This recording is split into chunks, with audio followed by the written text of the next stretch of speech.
There was a young man named Chijiok, who worked as a mechanic in a small workshop by the roadside. Every day, he got up before the sun rose, cleaned his tools, and got ready for customers who would bring their cars, motorcycles, and even broken-down generators to him. Chijiok was good at his job, and people liked him for his honesty.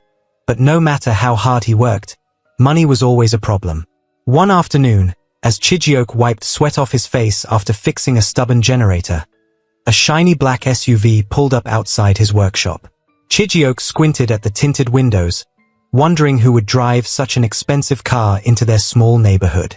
The door opened, and out stepped a man wearing a gold wristwatch, spotless white agbada, and dark sunglasses. "Tunde?" Chijiok asked, blinking in surprise. "Chijiok, my brother," the man said, laughing as he pulled off the sunglasses. It was Tunde, Chijiok's childhood friend. The two of them had grown up in the same neighborhood, playing football in the dusty streets and sharing roasted corn by the roadside. But while Chijiok stayed behind to help his family and work as a mechanic, Tunde had left years ago and hadn't been heard from since. "Tunde, look at you," Chijiok said, wiping his greasy hands on a rag before shaking his friend's hand. "You look like a politician. What are you doing back here?" Tunde chuckled, showing off his white teeth. "Ah, my brother, God has blessed me. I just thought I should check on my old friends. But look at you. You're still working here." Chijiok shrugged. "Work is work, Tunde. Things are not easy, but we thank God." Tunde shook his head and smiled. "Chijiok, you can't keep living like this. There's a better way. In fact, there's a place I need to take you." Chijiok frowned. "What place?" "It's a church," Tunde said, leaning in as if sharing a secret. "Divine Grace International Ministries. Pastor Ezen is the one in charge. My brother, that woman is not ordinary. She has changed my life completely. Do you think all this," he gestured to his car and clothes, "is by luck? No, it's by the grace of God through her." Chijiok hesitated. He wasn't sure about all these flashy churches he kept hearing about.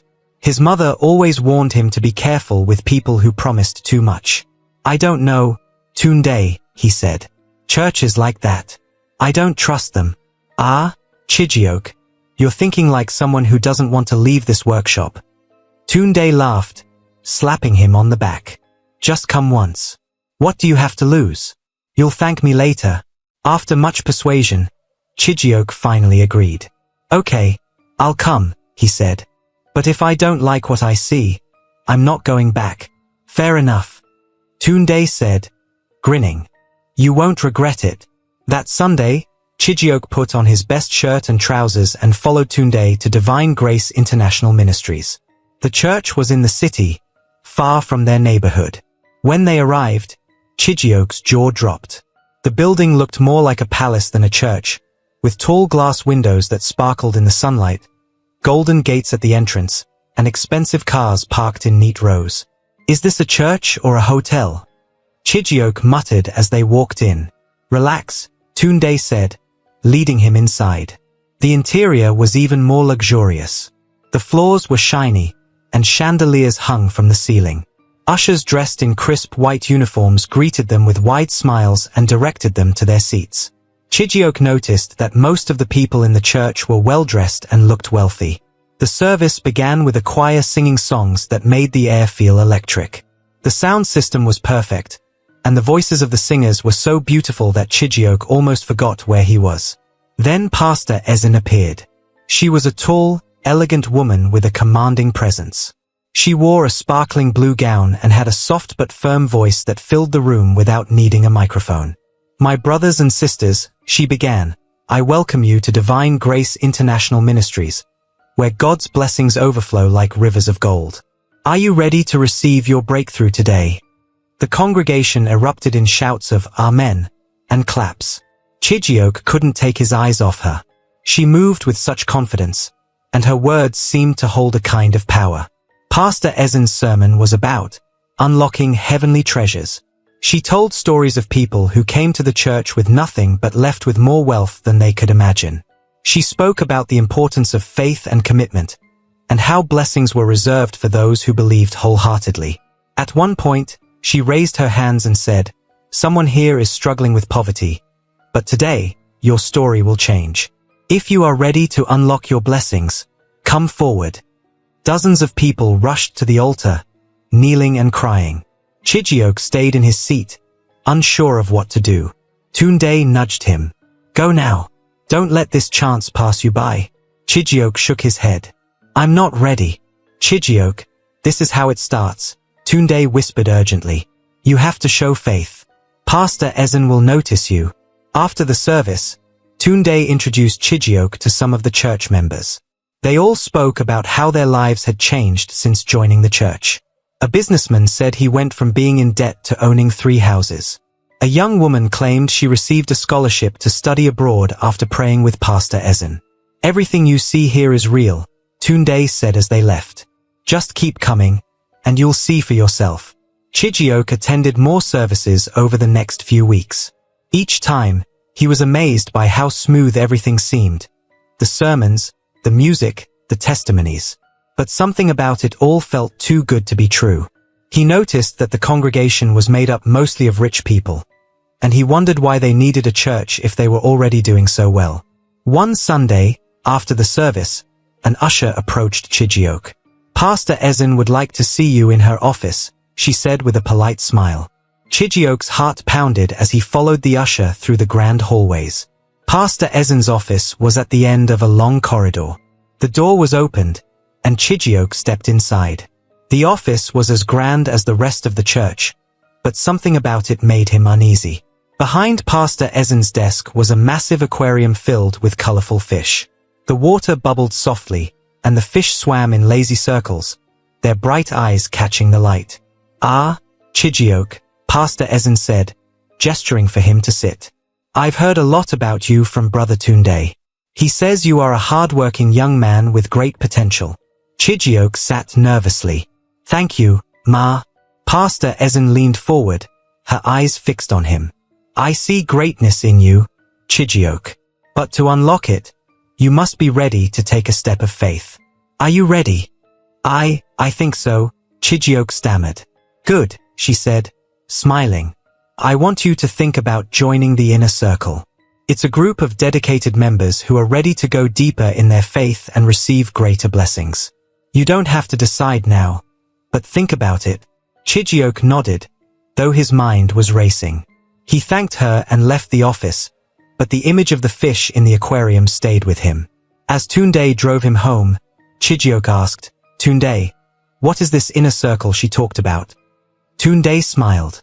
"Ah, my brother, that is where the real blessings come. It's not for everyone, but if Pastor Ezen invited you, it means she sees something special in you. Don't worry, you'll understand when the time comes." Chijioke nodded but felt a knot of unease in his stomach. He couldn't shake the feeling that he had stepped into something far bigger than he could handle. And so, his journey with the Church of Prosperity truly began. When Chijioke got home that night, he couldn't sleep. He lay on his thin mattress, staring at the ceiling, thinking about Pastor Ezen's words. "I see greatness in you." What did she mean by greatness? And what was this inner circle she mentioned? The next morning, his aunt, Maman Kechi, noticed his troubled face. "Chijioke, what's wrong? You look like someone who has seen a ghost." "It's nothing, Maman Kechi," Chijioke said quickly, but she didn't believe him. "Don't lie to me. You've been going to that big man's church, haven't you? You better be careful, my son. Not all that glitters is gold." Chijioke nodded, but he didn't want to talk about it. What could he say? That a woman who barely knew him claimed he was destined for greatness? That a group called the Inner Circle made him feel both excited and uneasy? No, he kept quiet and went about his day, though the thoughts stayed with him. The following Sunday, Tunde came to pick him up again. This time, as they drove to church, Tunde started talking about the Inner Circle. "You know," Tunde said, tapping the steering wheel, "the Inner Circle is not just about money. It's about being part of something bigger, something powerful." "What do you mean?" Chijioke asked, frowning. "It's like," Tunde paused, choosing his words carefully. It's like being in a family where everyone supports each other. Once you're in, your life changes forever. Chijioke didn't know what to say, so he stayed quiet. After the service, the same usher approached Chijioke again. Pastor Ezen would like to see you in her office, she said with her usual polite smile. Chijioke's heart started racing as he followed the usher down the same long corridor. The aquarium in Pastor Ezen's office looked even larger this time, and the fish seemed to move more slowly, their eyes gleaming as if they were watching him. "Ah, my dear Chijioke," Pastor Ezen said, gesturing for him to sit. "I'm glad you came back. Have you thought about what we discussed?" Chijioke shifted uncomfortably in his seat. "I'm still thinking about it." "Ma, that's good," she said, smiling. "Take your time. But remember, the door to greatness doesn't stay open forever. When you're ready, I want you to come to a special meeting this Friday night. Only a few people are invited, and I believe you belong there." Chijioke hesitated. "What kind of meeting is it?" "It's a time for those who are serious about their faith to come together and connect with the blessings waiting for them," she said. "I know you've been working hard, Chijioke, but hard work alone won't take you far. You need faith. You need power." Her words hit him like a hammer. He had been working hard all his life, but where had it gotten him? A tiny workshop, a leaking roof, and endless worries about money. Maybe this was his chance to change everything. "I'll come," he said finally. Pastor Ezen's smile widened. "Good. I knew you were ready." That Friday night, Chijioke arrived at the church just as the city lights flickered on. The building looked different in the dark, almost like a shadowy castle. He felt a shiver run down his spine but shook it off and walked in. Inside, the atmosphere was quiet and tense. Only a handful of people were there, all dressed in black. Tunde was among them, and he quickly came to Chijioke's side. "Relax," Tunde whispered. "Just follow my lead." Pastor Ezen appeared, her presence filling the room. She wore a simple white gown this time, but it made her look even more powerful. "Welcome, my chosen ones," she said, her voice calm and steady. "Tonight, we take the first step on a journey that will change your lives forever." She led them to a smaller room behind the main auditorium. It was dimly lit, with candles on a table and a strange smell in the air, like a mix of perfume and something sharp. "Before we begin," Pastor Ezen said, "I need you to understand what this means. Joining the inner circle is not just a decision, it's a commitment. Are you ready to give everything? Your time, your energy, your faith, for a life of abundance?" The group murmured their agreement, but Chijioke hesitated. Tunde nudged him. "Say yes," he whispered. "Yes," Chijioke said, though his voice shook. "Good," Pastor Ezen said. "Now, let us seal this commitment." She handed each of them a piece of paper and a pen. "This is a covenant," she explained. "It is a promise between you and God that you will stay loyal to this family. Sign it only if you are ready to leave your old life behind and step into greatness." Chijioke stared at the paper in his hands. It was blank except for the words, "I commit to the path of abundance." His heart pounded as he picked up the pen. "Chijioke," Tunde whispered, "this is it. Don't let fear hold you back." With trembling hands, Chijioke signed the paper. The rest of the night was a blur of candles, chants, and strange rituals. Pastor Ezen poured water into a bowl and asked them to drink from it, saying it was sacred water that would cleanse their spirits. Chijioke hesitated but drank when he saw the others doing it. As the night went on, Chijioke felt a strange heaviness in the air. He couldn't explain it, but something about the whole ceremony made him feel uneasy. When he got home, he collapsed onto his bed, exhausted. That night, he had another dream. He was standing by the ocean, and the water was rising quickly, pulling him in. He tried to run, but his feet were stuck. Then he saw her, Pastor Ezen, but she wasn't human. Her lower body was a shimmering fish tail, and her eyes glowed like fire. "Chijioke," she whispered, her voice echoing in his head. "You belong to me now." He woke up gasping for air, his heart pounding. For a long time, he sat in the dark, wondering what he had gotten himself into. The next day, Tunde called. "How are you feeling, my brother?" he asked cheerfully. "I don't know, Tunde," Chijioke said, his voice shaky. "That meeting last night. It felt strange." "Ah, Chijioke, you're overthinking," Tunde said. "This is how it starts. Just trust the process. You'll see results soon." Chijioke wanted to believe him, but deep down, he felt a growing sense of dread. Something about this path didn't feel right, but it was too late to turn back now. Chijioke was restless for days after the meeting. Something about what had happened that night wouldn't leave his mind. The chants, the strange water, the paper he signed. It all felt wrong, like a bad dream he couldn't wake up from. Every time he tried to forget, the memory of Pastor Ezen's glowing eyes in his dream flashed in his mind. One afternoon at his workshop, as he tightened the bolts on a customer's car engine, his hands trembled. He had barely eaten all day, and his head felt heavy. When his apprentice, a young boy named Ifini, noticed, he asked, "Oga, are you okay? You look tired." Chijioke forced a smile. "I'm fine, Ifini. Just need some rest." But he wasn't fine. The next Sunday, he went to church again. Tunde picked him up as usual, and on the way, Chijioke decided to speak up. "Tunde," he began slowly, "something has been bothering me." "What is it?" Tunde asked, keeping his eyes on the road. "That meeting we went to. Did it feel strange to you?" Tunde chuckled. "Ah, Chijioke, you're still thinking about that?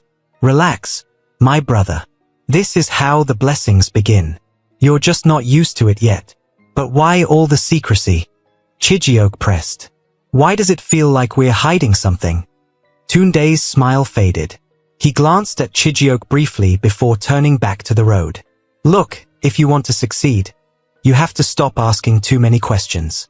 Just trust Pastor Ezen. She knows what she's doing." Chijioke didn't respond. He stared out the window, feeling more uneasy than ever. During the service, Pastor Ezen preached about obedience and loyalty. Her voice was calm, but her words carried a weight that made Chijioke's chest tighten.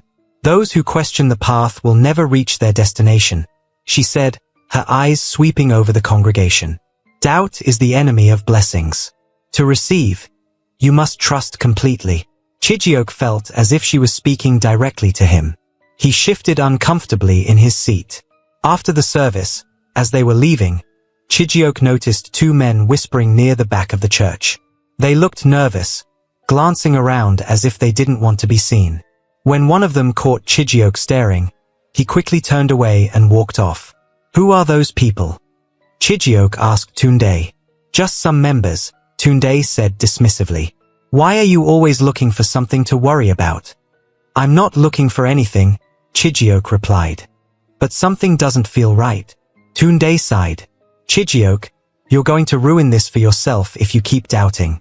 Do you think I got where I am by questioning everything? No. I listened. I obeyed. And now look at me."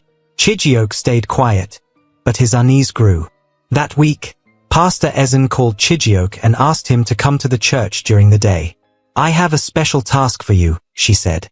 When Chijioke arrived, he was taken to her office again. The aquarium was there, just as large and strange as before. The fish swam slowly, their movements hypnotic. "Ah, Chijioke," Pastor Ezen said warmly. "Thank you for coming." "Yes, Ma," Chijioke said, trying to hide his nervousness. "I need someone I can trust to help me with something important," she said, her eyes fixed on him. "You've proven yourself to be loyal, and I believe you're ready for more responsibility. What do you need me to do, Mao?" "I want you to clean this office," she said, gesturing around the room. "Pay special attention to the aquarium. The fish are very important to me." Chijioke frowned. "Clean the aquarium?" "Yes," she said firmly. "It's a delicate task, but I know you can handle it." Chijioke nodded, though he felt uneasy. As Pastor Ezen left the room, he approached the aquarium cautiously. The fish swam closer to the glass as if they were watching him. Their eyes seemed brighter than before, almost human-like. He picked up the cleaning supplies she had left and began wiping the glass. As he worked, he accidentally nicked his finger on the edge of the tank. A drop of blood fell into the water. Before Chijioke could react, one of the fish darted forward and swallowed the blood. Its eyes glowed for a moment, and it swam away as if nothing had happened. Chijioke stumbled back, his heart racing. That night, he called Tunde. Tunde, I need to talk to you. What is it now? Tunde asked, sounding irritated. There's something wrong with this church, Chijioke said, his voice trembling. Those fish in Pastor Ezen's office, they're not normal. What are you talking about? Tunde asked sharply. I saw one of them swallow blood, Chijioke said. My blood. And its eyes. Tunde, something is not right. There was a long pause on the other end of the line. Then Tunde said, Chijioke, I warned you about asking too many questions. Do you think you can understand everything? Just follow the path and stop trying to figure it all out. But Tunde... No! Tunde interrupted. If you don't trust Pastor Ezen, then maybe this isn't the place for you. Chijioke's stomach sank. He had never heard Tunde sound so angry before. I'm sorry, he said quietly. I just don't understand. You will, eventually, Tunde said, his voice softer now. But for now, just do as you're told. The next Sunday, Chijioke went to church again, though every part of him wanted to stay home. This time, he kept his head down and avoided making eye contact with anyone. During the service, Pastor Ezen called him out. Brother Chijioke, she said, smiling at him from the pulpit. Please stand. Chijioke stood slowly, his heart pounding. This young man is a shining example of faith and obedience, she said. God has great plans for him, and I believe he will achieve greatness very soon. The congregation clapped, but Chijioke felt a chill run down his spine. He sat down quickly, wishing he could disappear. After the service, Tunde approached him. You see, he said, grinning. Pastor Ezen sees your potential. Stop doubting and embrace it. Chijioke forced a smile but said nothing. Deep down, he felt like he was being pulled into something he couldn't escape. The next few weeks were a blur. Chijioke continued attending services, but he felt more like a spectator than a participant. He couldn't shake the feeling that something was terribly wrong. One evening, as he walked home from the workshop, he overheard two men talking near the market. Did you hear about Chima? One of them asked. What about him? The other replied. They say he went missing after joining that big church in the city. Divine something. Chijioke froze. I've heard stories about that place, the second man said. People go there for riches, but not everyone comes back. Chijioke hurried past them, his heart racing. The name Chima stuck in his mind. Hadn't he seen that name on the church's prayer list a few weeks ago? He tried to push the thought away, but it kept coming back. What had he gotten himself into? Chijioke couldn't keep quiet anymore. After hearing about Chima's disappearance, the uneasiness he had been feeling grew stronger. He wanted to confront Tunde, but every time he tried to start the conversation, the words got stuck in his throat. Tunde had been his closest friend, but now he seemed like a stranger, someone who hid secrets that were too dark to uncover. One Wednesday evening, Tunde called him. Chijioke, Tunde said, his tone serious. Pastor Ezen has invited us to a special midnight meeting at the church. This one is not like the others. It's very important. Chijioke's stomach tightened. Midnight? Why at that time? Tunde laughed softly. My brother. You're still asking too many questions. Just trust the process. This is the next step for us. I don't know, Tunde, Chijioke said, hesitating. Something about all this feels strange. Chijioke, listen to me, Tunde said sharply. You've come this far. Do you want to turn back now? Do you think greatness is easy to achieve? If you miss this meeting, you might never get another chance. Chijioke was silent. I'll pick you up at 11, Tunde added before ending the call. That night, Chijioke couldn't eat or sleep. The air in his small room felt heavy, and every noise outside made him jump. What was going to happen at this meeting? What was he walking into? At exactly 11, Tunde arrived. Chijioke got into the car without a word. Tunde was unusually quiet as they drove, the hum of the engine filling the silence between them. When they reached the church, it looked different in the darkness. The golden gates that once seemed welcoming now looked like the bars of a cage. The tall glass windows reflected the faint moonlight, giving the building an eerie glow. Inside, the air was cold and still. Only a few people were there, all wearing white robes. Chijioke recognized some faces but not all. He noticed that everyone seemed tense, their eyes darting around as if they were afraid of something. Pastor Ezen appeared, her white gown flowing as she walked. She smiled, but there was something unsettling about it. "Welcome, my chosen ones," she said, her voice calm but commanding. "Tonight, we take the next step in your journey. You have all shown faith and commitment, and now it is time to seal your covenant." Chijioke's heart pounded. He wanted to ask what she meant, but his throat felt dry, and his voice refused to come out. Pastor Ezen led the group into a smaller, darker room behind the main auditorium. Candles lined the walls, casting flickering shadows. In the center of the room was a table covered with a white cloth. On it were strange objects, bowls, a knife, and what looked like a jar of red liquid. Chijioke's knees felt weak, but he forced himself to stay upright. He glanced at Tunde, who gave him a reassuring nod. "Before we proceed," Pastor Ezen said, "I need to remind you that this path is not for everyone. To receive true abundance, you must give something in return.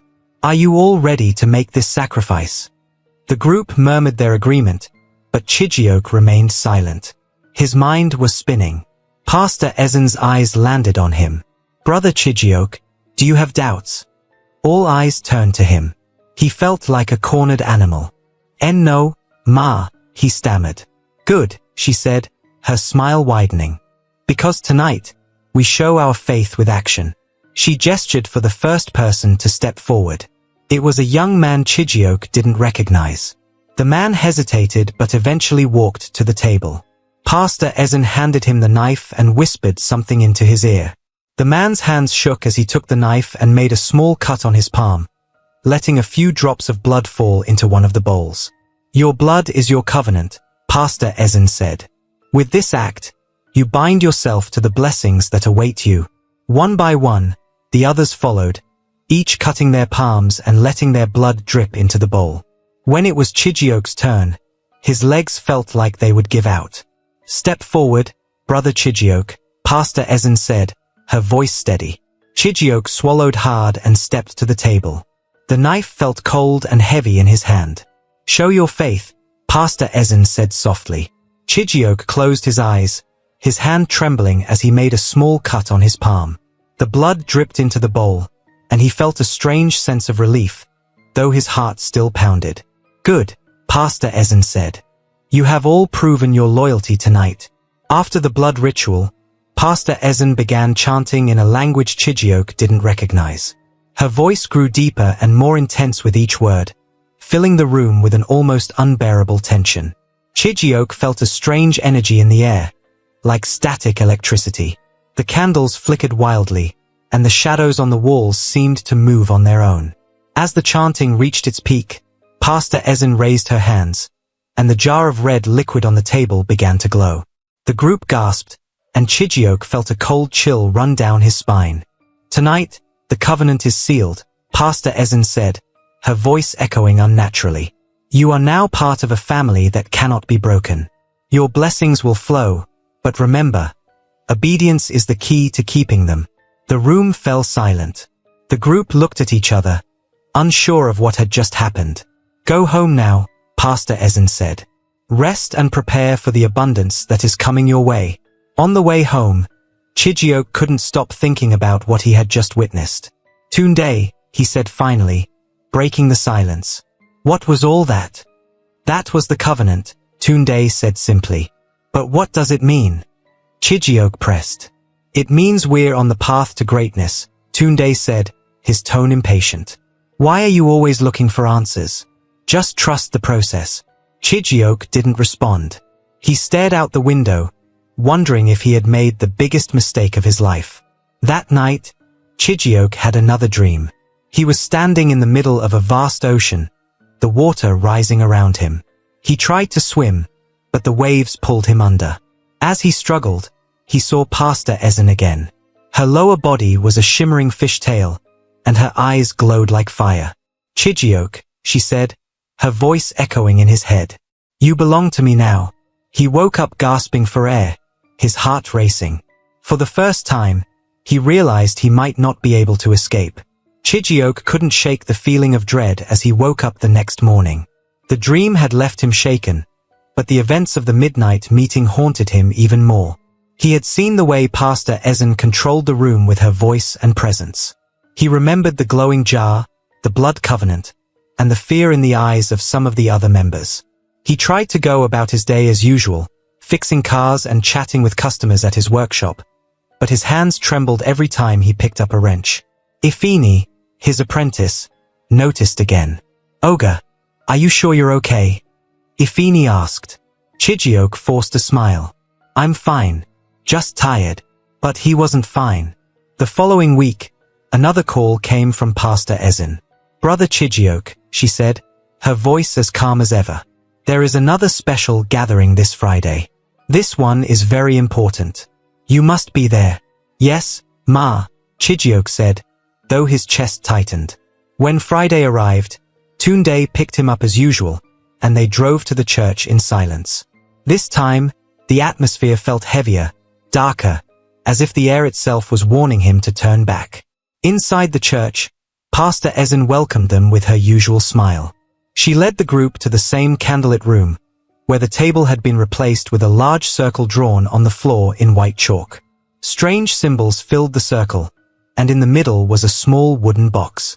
"This is a night of revelation," Pastor Ezen said, her voice low and steady. "Tonight, the spirit of abundance will visit us. But only those who are pure in faith will be able to receive its blessings." The group exchanged nervous glances. "Let us begin," she said. The group gathered around the circle, and Pastor Ezen began chanting again in that strange, deep voice. The air in the room grew colder, and Chijioke felt the hairs on his arms stand on end. As the chanting continued, Pastor Ezen opened the wooden box. Inside was a small, black stone that seemed to pulse with an inner light. "This stone is a gift from the spirit of abundance," she said. "Each of you will touch it and feel its power. But beware, if your faith is not strong, it will reject you." Chijioke's heart raced. He watched as the first person, a middle-aged man, stepped forward and touched the stone. The man's face lit up, and he smiled as if he had just seen a miracle. The next person, a young woman, hesitated but eventually touched the stone. She gasped, her eyes widening in awe. One by one, the others stepped forward. When it was Chijioke's turn, he froze.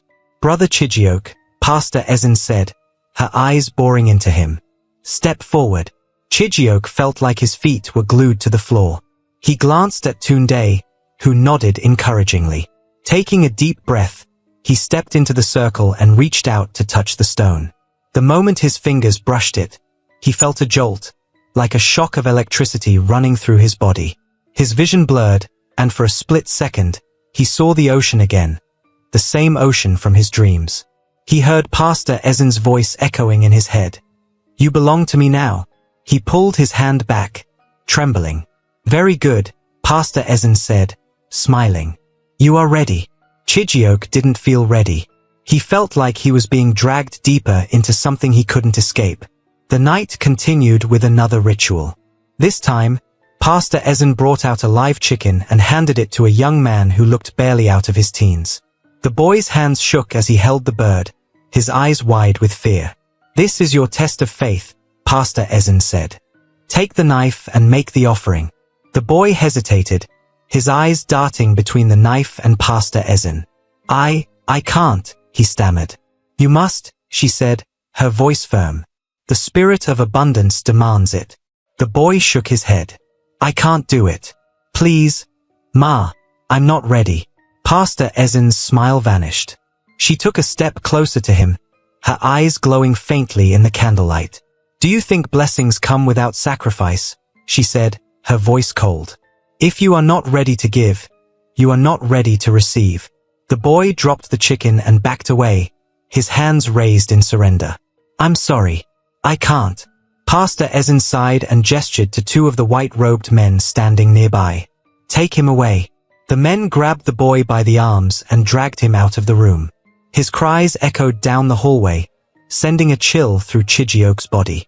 The ritual continued as if nothing had happened. Pastor Ezen performed the offering herself, her hand steady as she made the cut. The room filled with the metallic smell of blood, and Chijioke felt his stomach turn. By the time the ritual ended, Chijioke was ready to collapse. His legs felt weak, and his mind was spinning. As the group dispersed, Pastor Ezen called out to him, "Brother Chijioke, stay behind for a moment." Chijioke's heart sank, but he obeyed. When the others had left, Pastor Ezen approached him. Her smile was warm, but her eyes held something darker. "You did well tonight," she said. "But I sense that you still have doubts." I don't know, Ma," Chijioke stammered. "This is all so new to me." She placed a hand on his shoulder. "Doubt is natural, my son. But you must overcome it. The blessings you seek are within your reach, but only if you fully commit." Chijioke nodded, though he didn't trust himself to speak. "Go home and rest," she said. "Pray for clarity. The spirit of abundance will guide you." On the drive home, Chijioke couldn't stop replaying the events of the night in his mind. The glowing stone, the boy's cries, the blood, all of it felt like a nightmare. "Tunde," he said finally, his voice barely above a whisper. "What happened to that boy?" Tunde didn't answer right away. When he finally spoke, his tone was flat. "He wasn't ready. That's all." "What do you mean, not ready?" Chijioke pressed. "What happens to people who aren't ready?" Tunde sighed. "Chijioke, stop asking questions. Focus on yourself. You're doing well. Don't let fear distract you." Chijioke leaned back in his seat, his mind racing. He couldn't shake the feeling that he was in over his head. That night, he had another dream. This time, he was standing in the middle of the church, but it was completely submerged underwater. The pews floated around him, and the candles flickered dimly in the murky depths. In the distance, he saw Pastor Ezen. She was no longer wearing her white gown. Her lower body was a massive fish tail, shimmering in the dark water. Her glowing eyes locked onto his, and she smiled. "Chijioke," she said, her voice echoing in the water. "There is no turning back now." He woke up drenched in sweat, his heart pounding. For the first time, he realized that he might not survive this journey. Chijioke could feel the walls closing in. After everything he'd witnessed, the strange rituals, the glowing stone, the boy being dragged away, he knew there was no going back to the life he once had. Yet the thought of moving forward with Pastor Ezen's church filled him with dread. 4 days, he went through the motions at his workshop, barely able to focus on his work. Ifini, his apprentice, noticed the change. "Ogre, you've been quiet these days," Ifini said one afternoon as they worked on a car. "I'm fine, Ifini," Chijioke replied, though his voice lacked conviction. "You sure? You haven't even shouted at me for anything," the boy said with a small grin, trying to lighten the mood. Chijioke forced a chuckle, but the truth was he felt far from fine. He couldn't shake the images from the last meeting. The chalk circle, the blood dripping into the bowl, the boy's cries. And then there was the dream, that terrible dream of Pastor Ezen standing in the ocean, her tail shimmering as she claimed him as hers. He hadn't been able to sleep since. One evening, Tunde called. Chijioke hesitated before answering, his thumb hovering over the green button on his phone. He didn't want to talk to Tunde, but he knew ignoring him would only make things worse. "Chijioke," Tunde said when the call connected. His voice was calm, almost too calm. "How are you?" "I'm fine," Chijioke lied. "You don't sound fine," Tunde said. "You've been distant lately. Are you having doubts?" Chijioke's heart skipped a beat. "No, it's not that. I've just been busy with work." Tunde said, and there was a long pause. Then he added, "Pastor Ezen wants to see you. She said it's urgent." Chijioke's stomach sank. "Why?" "She didn't say," Tunde replied. "But you should go. You know she doesn't like to be kept waiting." Chijioke arrived at the church the next day, his palms slick with sweat. Pastor Ezen's office felt colder than usual, and the fish in the aquarium seemed to be watching him as he walked in. "Brother Chijioke," Pastor Ezen said, smiling warmly. "I'm glad you came." "Yes, Ma," Chijioke said, his voice barely above a whisper.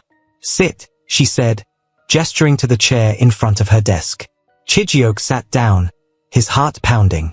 "You've been quiet lately," she began. "Tunde says you've been distracted. Is everything all right?" "I'm fine, Ma," Chijioke said quickly. "Are you sure?" she asked, leaning forward slightly. "Because doubt is dangerous, Chijioke. It weakens the spirit and blocks the flow of blessings." "I understand, Ma," he said, though he didn't feel like he did. Pastor Ezen studied him for a moment, her eyes sharp and piercing. Then she smiled. "Good," she said. "Because you've come far, and I believe you are ready for the next step." Chijioke's stomach churned. "The next step?" "Yes," she said, her tone serious. "You've shown faith and commitment, but now it's time to prove your loyalty. The spirit of abundance requires a blood price." Chijioke felt like the air had been knocked out of him. "A blood price?" he repeated. "Yes," she said, nodding. "True blessings come at a cost, Chijioke. To receive, you must give. And what the spirit requires is blood. Someone close to you, someone you care about. Their sacrifice will seal your covenant and unlock the abundance you seek." Chijioke stared at her, unable to speak. His mind raced, searching for a way out, but her eyes held him in place like a predator watching its prey. I don't think I can do that," he finally managed to say, his voice trembling. Pastor Ezen's smile faded. She leaned back in her chair, her expression calm but cold. "Then perhaps you are not ready for greatness," she said. "But be warned, Chijioke. Breaking a covenant has consequences. The spirit does not take kindly to those who turn away." Chijioke stumbled out of the office, his mind spinning. He barely noticed the other church members as he made his way out of the building. By the time he got home, his hands were shaking so badly that he could barely unlock the door. That night, he couldn't sleep. Every time he closed his eyes, he saw Pastor Ezen's face, her calm smile as she spoke of blood and sacrifice. The next morning, he decided he couldn't face this alone. He went to visit Maman Kechi, his aunt, who had always been a source of comfort and wisdom. "Maman Kechi, I need your help," he said as he sat down in her small living room. She looked at him closely, her brow furrowed. "What's wrong, my son?" Chijioke hesitated, then began to tell her everything. The rituals, the dreams, the blood price. By the time he finished, his hands were shaking, and tears threatened to spill from his eyes. Maman Kechi listened silently, her face growing more serious with every word.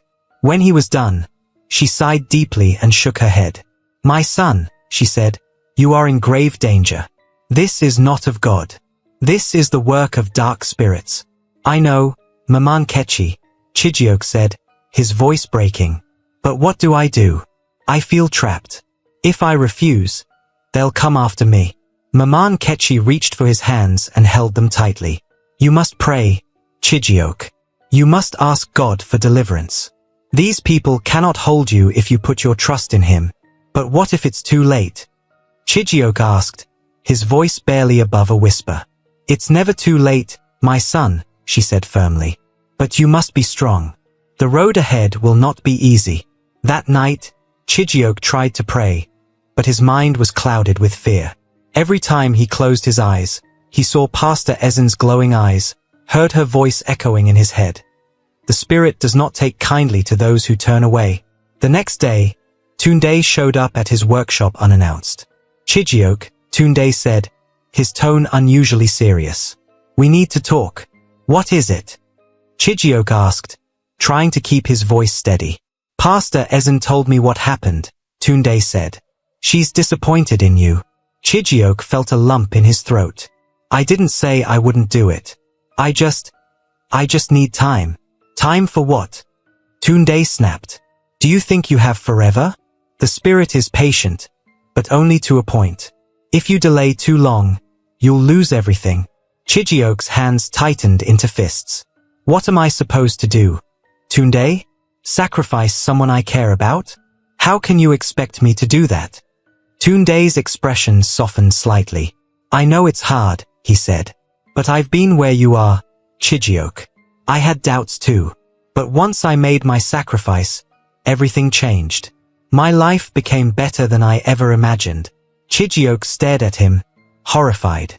You did it. Yes, Tunde said, his voice quiet. I sacrificed my younger brother.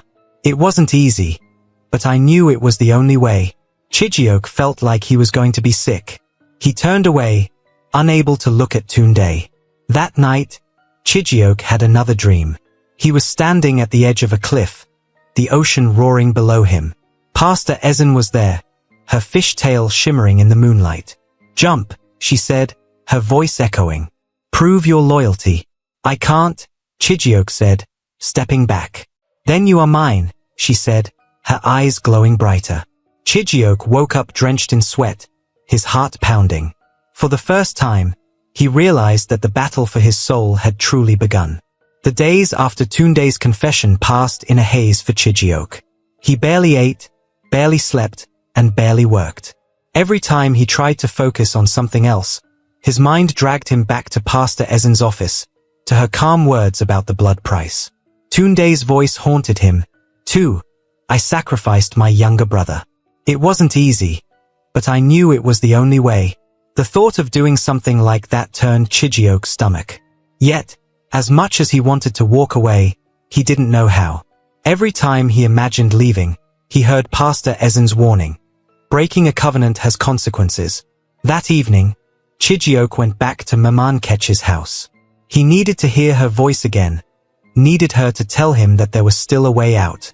As soon as she opened the door, she could see the fear written all over his face. Chijioke, what is it? She asked, pulling him inside. Maman Ketchi, Chijioke said, his voice trembling. I don't know what to do. They're asking me to make a sacrifice, a blood sacrifice. They said if I don't, I'll lose everything, maybe even my life. I'm scared, Mama. I'm really scared. Maman Ketchi grabbed his hands and squeezed them tightly. My son, listen to me, she said. These people don't have power over you unless you give it to them. You have already made mistakes, but God is greater than any spirit or covenant. You can break free, but you must fight. How, Maman Ketchi? Chijioke asked, tears streaming down his face. How do I fight something like this? Through prayer, through faith, she said. But you must also be prepared. These people will not let you go easily. You must be strong, Chijioke. Stronger than you have ever been. Chijioke nodded, though his heart still felt heavy. Maman Ketchi, he said after a long pause, what if they come for me? She looked at him with fierce determination. Then we will face them together.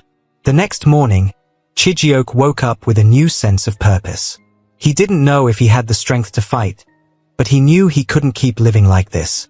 He spent the day working at his workshop, trying to block out the dark thoughts in his mind. As the sun began to set, Tunde appeared. Chijioke, Tunde said, his voice urgent. We need to talk. I have nothing to say to you. Tunde, Chijioke replied, wiping his hands on a rag. Don't be foolish, Tunde snapped. Do you think you can run from this? Do you think Pastor Ezen doesn't know what's in your heart? She knows, Chijioke. She knows everything. Chijioke felt a chill run down his spine. What do you want from me, Tunde? I want you to stop fighting, Tunde said. This is your chance, Chijioke. Don't throw it away. You think you can leave, but you can't. Nobody leaves the church. What if I don't want their blessings? Chijioke said, his voice rising. What if I just want my life back? Tunde shook his head. It's too late for that. You made a covenant, Chijioke. You belong to the church now. Chijioke's hands clenched into fists. I don't belong to anyone, he said. Tunde sighed and gave him a long, pitying look. You'll regret this, he said. Then he turned and walked away. That night, Chijioke didn't sleep. He stayed up praying, repeating the words Maman Ketchi had taught him. The room felt heavy, as if unseen eyes were watching him. Every sound outside made him jump, but he kept praying. Around midnight, he heard a knock at his door. "Who is it?" he called out, his voice shaking. No answer. The knock came again, louder this time. Chijioke grabbed a wooden stick from the corner of the room and approached the door cautiously. "Who's there?" he demanded. Still no answer. Summoning his courage, he threw the door open and found no one there. The street was empty, the night silent except for the chirping of crickets. Chijioke stepped outside, looking around nervously. That's when he saw it. A shadowy figure standing at the end of the street, watching him. "Who are you?" Chijioke shouted, his voice echoing in the stillness. The figure didn't move, didn't speak. It just stood there, staring. Chijioke backed into his house and slammed the door shut. His hands were trembling as he reached for his phone and dialed Maman Ketchi's number. "Maman Ketchi," he said as soon as she picked up. "Something is outside my house. I don't know what it is." "Stay calm, my son," she said. "Keep praying. I will come to you." When Maman Ketchi arrived, the shadowy figure was gone, but the fear in Chijioke's heart hadn't subsided. "They are watching me," he said as she stepped inside. "I can feel it." "Then we will pray," Maman Ketchi said firmly. The two of them knelt in the middle of the room and began to pray. Maman Ketchi's voice was strong and unwavering, but Chijioke's prayers were filled with desperation. As they prayed, the room grew colder, and the air seemed to vibrate with an unseen energy. The candles on the table flickered wildly, and Chijioke felt a crushing weight pressing down on him. "Don't stop, Chijioke," Maman Ketchi shouted. "Keep praying." "I can't," Chijioke gasped. "It's too much.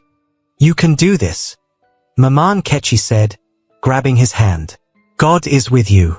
You are stronger than this." Chijioke squeezed his eyes shut and forced himself to keep praying. Slowly, the weight began to lift, and the room grew warmer.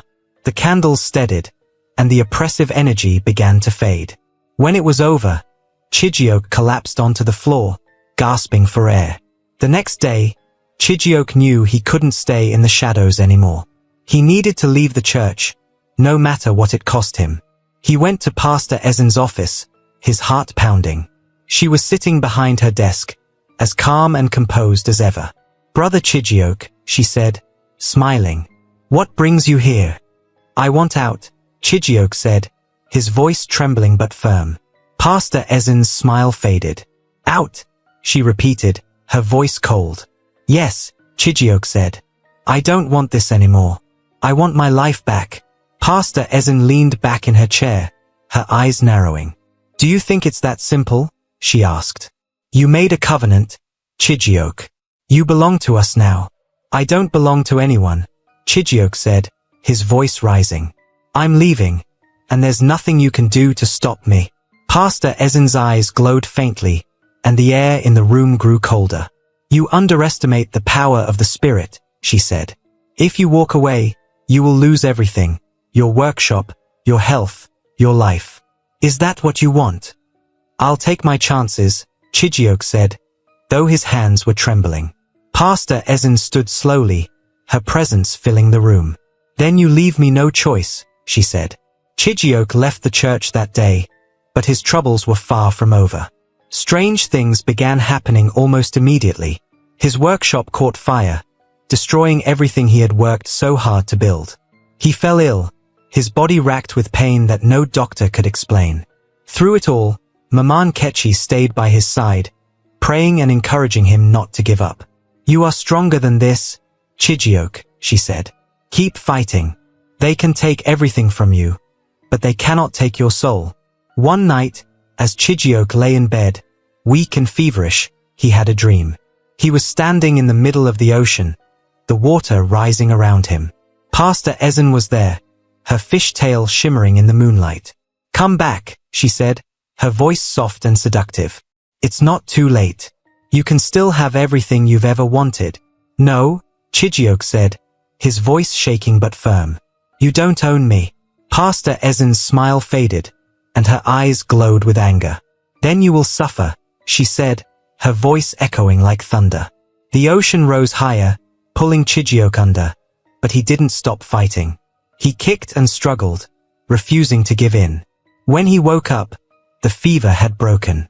The pain in his body was gone, replaced by a quiet strength. For the first time, Chijioke felt truly free. The battle wasn't over, but he knew he had won the first fight. As Chijioke stepped outside into the morning sun, he felt the weight of his choices pressing on him. He had lost everything, his workshop, his peace, but he had gained something far greater, his freedom. Yet deep in his heart, he knew Pastor Ezen wasn't finished with him. The waters were still waiting. Thanks for watching. If you enjoyed this story, here is another story I am sure you will enjoy. Click to watch now.